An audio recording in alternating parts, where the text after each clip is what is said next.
할렐루야. 오늘도 말씀의 자리로 나오신 여러분을 축복합니다. 저희 기도하고 말씀 나누도록 하겠습니다.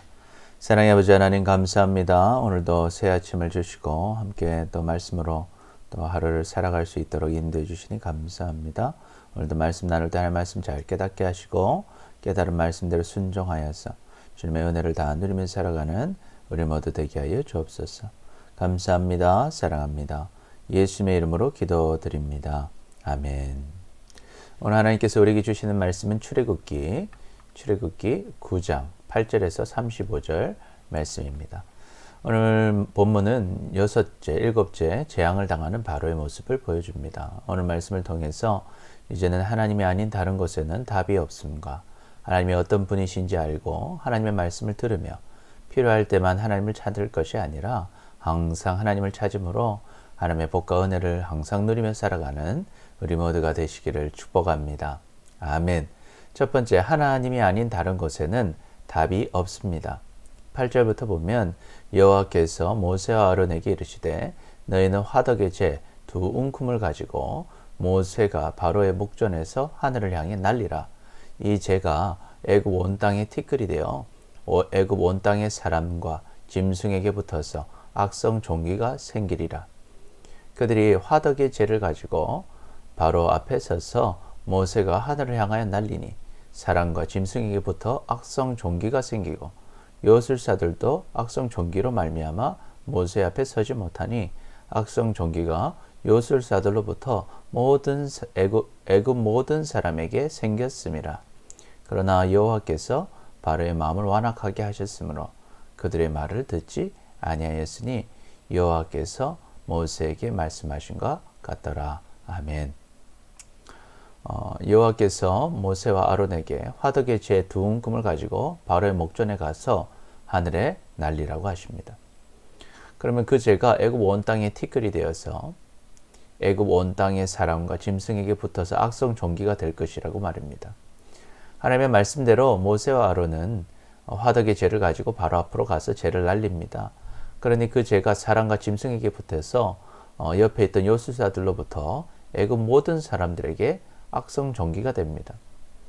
여기서 말하는 화덕은 짐승들의 시체를 묻는 곳으로 큰 화로를 말합니다.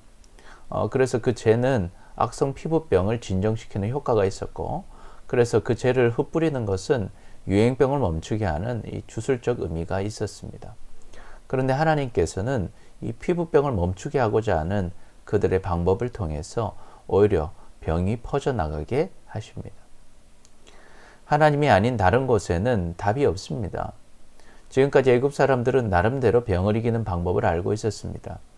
그래서 자신들의 의술과 그 신들을 섬기는 행위가 자신들을 지켜줄 것이라고 생각했습니다. 그러나 하나님께서 지켜주시지 않으면 그 모든 행위들은 아무런 의미가 없는 것입니다. 우리도 마찬가지입니다. 어떤 좋은 약과 좋은 수술을 받는다 할지라도 하나님의 도움이 없이는 결코 잘 될 수 없는 것입니다. 하나님의 은혜를 떠난 자에게는 오히려 그 약과 그 수술이 그들을 더욱 고통스럽게 하는 독이 될 수도 있는 것입니다. 하나님이 아닌 다른 곳에는 답이 없습니다. 우리는 무엇을 통해 자신을 보호하고자 하십니까? 대부분의 사람들은 열심히 공부하고 열심히 일하고 열심히 운동하면 부유하고 건강한 삶을 살 수 있다고 생각합니다. 맞습니다. 하나님께서는 이 땅의 질서를 만드셨고 그 질서대로 이 땅을 통치하십니다. 그래서 우리가 심은 것을 거두게 하십니다. 그래서 하나님께서는 열심히 공부한 자에게는 공부한 만큼 성적을 얻게 하시고 열심히 일한 사람들에게는 일한 만큼 수익을 얻게 하시고 열심히 운동한 사람들은 운동한 만큼 건강을 얻게 하십니다. 그러나 모든 사람이 똑같은 결과를 누리는 것은 아닙니다. 어떤 사람들은 똑같이 열심히 공부하고도 공부한 성적을 얻지 못하고 어떤 사람은 똑같이 열심히 일했지만 일한 수익을 얻지 못하고 또 어떤 사람은 똑같이 열심히 운동했지만 건강을 지키지 못합니다. 왜 그런 것일까요? 그 행위 자체가 우리를 보호해주는 것이 아니라 그 행동에 결과를 주시는 하나님의 인애가 있어야지만 그 결과를 누리게 되는 것입니다.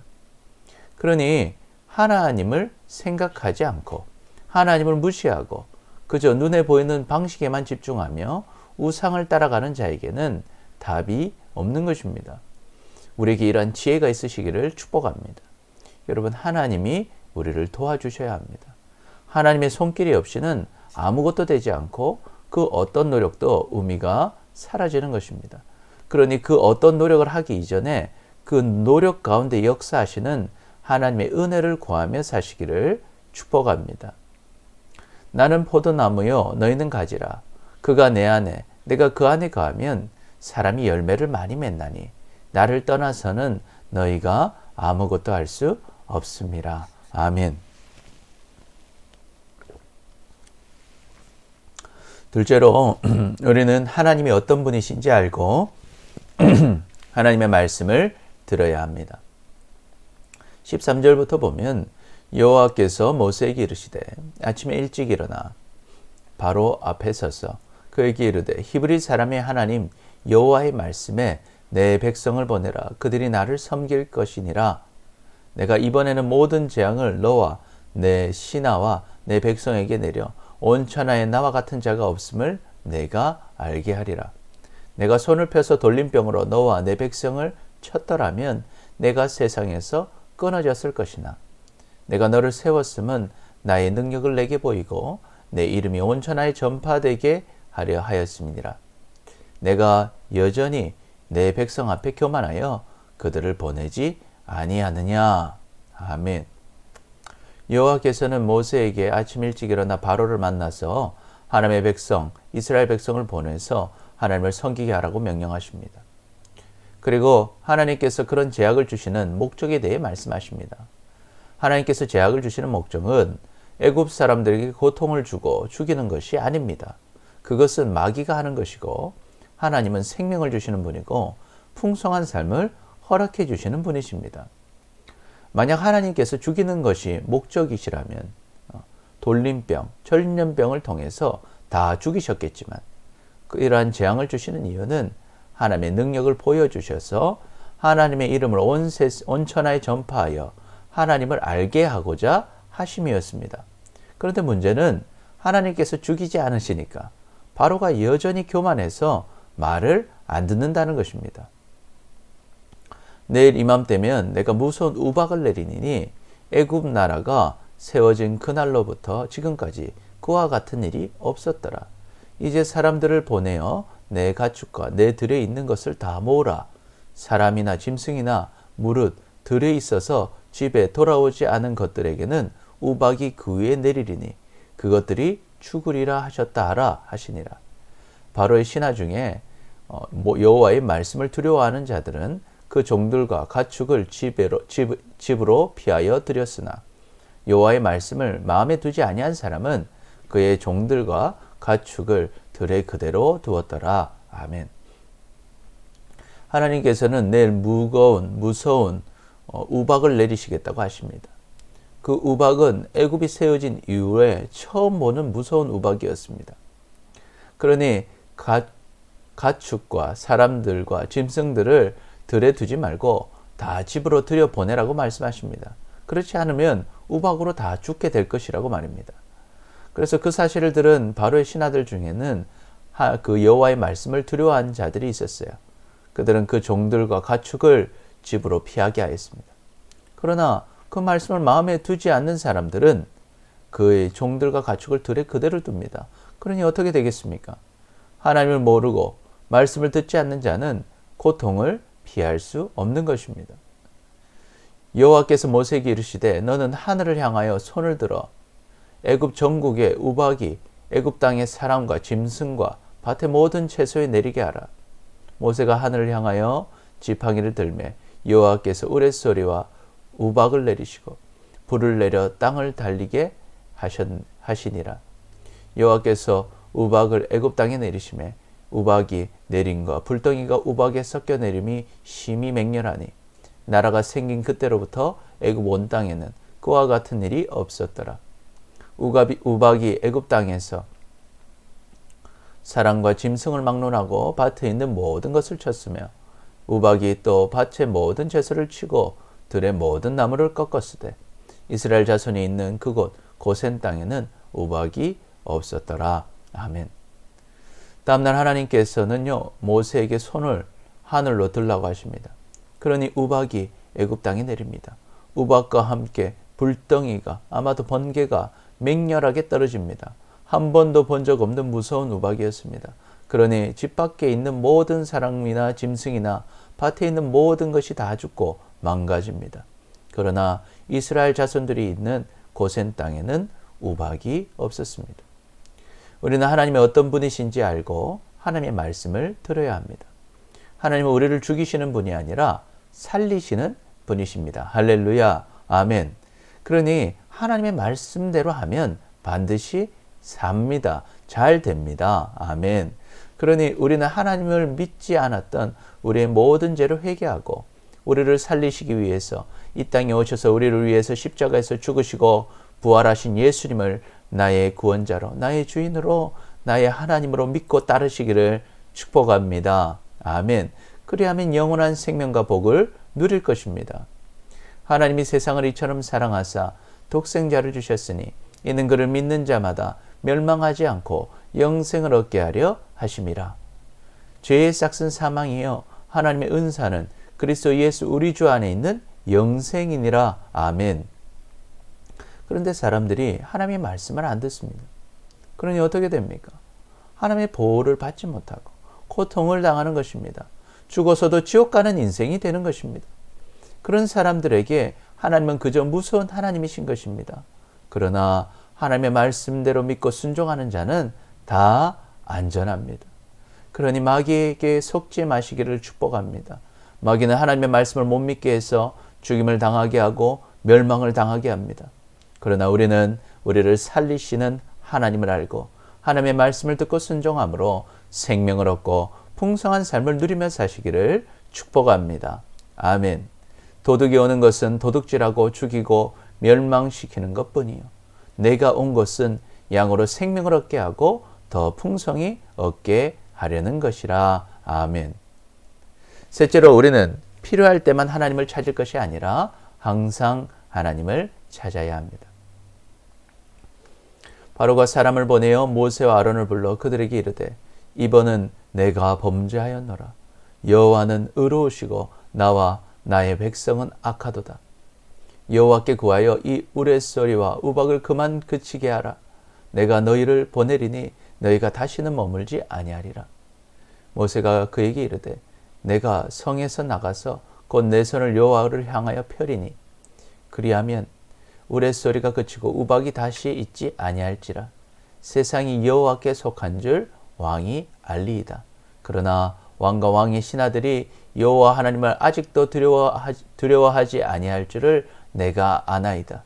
그때 보리는 이삭이 나왔고 삼은 꽃을 피었으므로 상과 보리는 상하였으나 그러나 밀과 쌀보리는 자라지 아니한 거로 상하지 아니하였더라. 아멘. 바로가 고통을 당하니 이제는 자신의 죄를 회개합니다. 내가 범죄하였노라. 여호와는 의로우시고 나와 나의 백성은 악하도다. 그래서 모세에게 이스라엘 백성들을 보내줄 것이니 이 우박을 그치도록 하나님께 기도해 줄 것을 요청합니다. 이에 모세는 이 사건을 통해서 세상이 여호와께 속하였다는 것을 왕이 알 것이라고 말합니다. 그럼에도 왕과 왕의 신하들이 아직도 하나님을 두려워하지 않을 것도 내가 안다고 말합니다. 그러나 하나님께서는 여전히 하나님을 두려워하지 않는 자들에게도 은혜를 베푸십니다. 우박으로 인하여 삼과 보리는 상하였으나 지금 우박이 그치면 아직 밀과 쌀보리는 남아있어 추수할 수 있게 하신 것입니다. 이처럼 하나님은 배신하는 죄인들에게도 최소한의 삶을 보장하시고 또다시 회개할 기회를 주시는 사랑의 하나님이신 것입니다. 모세가 바로를 떠나 성에서 나가 여호와를 향하여 손을 펴매 우레소리와 우박이 그치고 비가 땅에 내리지 아니하니라. 바로가 비와 우박과 우레소리가 그친 것을 보고 다시 범죄하여 마음을 완악하게 하니 그와 그의 신하가 꼭 같더라. 바로의 마음이 완악하여 이스라엘 자손을 내보내지 아니하였으니 여호와께서 모세에게 말씀하신과 같더라. 아멘. 모세는 바로를 떠나서 여호와를 향하여 손을 펴서 기도합니다. 그러니 우레소리와 우박이 그치고 비가 땅에 내리지 않습니다. 바로와 바로의 신하들은 비와 우박과 우레소리가 그친 것을 보고 다시 범죄합니다. 마음을 완악하게 하여 이스라엘 자손을 내보내지 않습니다. 그런 그들의 모습은 이미 모세가 하나님께 들은 그대로였습니다. 우리는 필요할 때만 하나님을 찾을 것이 아니라 항상 하나님을 찾아야 합니다. 바로는 모든 것이 하나님 손에 있는 것을 알았습니다. 그러니 어려움 속에서 하나님을 찾습니다. 그러나 어려움이 사라지자 하나님을 떠납니다. 왜 그런 것일까요? 하나님이 어떤 분이신지는 알지만 자신의 과거의 삶을 내려놓지 못하기 때문입니다. 하나님을 알지만 여전히 내 마음대로 살고 싶은 것입니다. 그러면 어떻게 되겠습니까? 결국 또 똑같은 문제를 만나고 고통을 만나고 실패하는 인생이 되는 것입니다. 하나님을 떠나 내 욕심대로 내 생각대로 사는 인생은 결코 잘 될 수 없습니다. 결코 행복하지 않습니다. 그것은 마귀가 속이는 것입니다. 그러니 하나님을 안다면 힘들 때만 어려울 때만 하나님을 찾을 것이 아니라 항상 하나님을 찾고 하나님과 함께 하시기를 축복합니다. 그래야만 지금까지 세상에서는 누리지 못했던 하나님이 주시는 평안을 누리며 행복한 삶을 살게 될 것입니다. 그 은혜를 누리며 사시기를 축복합니다. 평안을 너에게 끼치노니 곧 나의 평안을 너에게 주노라. 내가 너에게 주는 것은 세상이 주는 것과 같지 아니하니라. 너희는 마음에 근심하지도 말고 두려워하지도 말라. 아멘. 하나님은 살아계십니다. 그리고 우리를 사랑하십니다. 하나님이 아닌 다른 곳에는 답이 없습니다. 우리는 하나님이 어떤 분이신지 알고 하나님의 말씀을 들어야 합니다. 우리는 필요할 때만 하나님을 찾을 것이 아니라 항상 하나님을 찾아야 합니다. 그래서 하나님의 복과 은혜를 다 누리며 사는 우리 모두가 되시기를 축복합니다. 아멘. 기도하겠습니다. 하나님, 하나님이 아닌 다른 곳에서 답을 찾고 하나님께로 나아가지 못했던 우리를 용서하여 주옵소서. 이제는 하나님이 아닌 다른 곳에는 답이 없음과 하나님이 어떤 분이신지 알고 하나님의 말씀을 들으며 필요할 때만 하나님을 찾을 것이 아니라 항상 하나님을 찾음으로 하나님의 복과 은혜를 항상 누리며 살아가는 우리 모두가 되게 하여 주옵소서. 감사합니다. 사랑합니다. 예수님의 이름으로 기도드립니다. 아멘. 주일 예배가 이루어지고 있습니다. 여러분 꼭 제 시간에 맞춰서 예배하시고 주님께 나아가시기를 바랍니다. 셀 모임과 기초 양육반이 줌으로 진행되고 있습니다. 다 참여해 주시기 바랍니다. 드디어 다음 주부터 이제 제자 훈련이 다시 시작됩니다. 여러분 잘 준비해 주시고 또 아직 신청하지 못하신 분들 신청해 주시기 바랍니다. 오늘도 말씀으로 승리하시고 주님 은혜를 누리며 살아가는 우리 모두 되시기를 축복합니다. 감사합니다.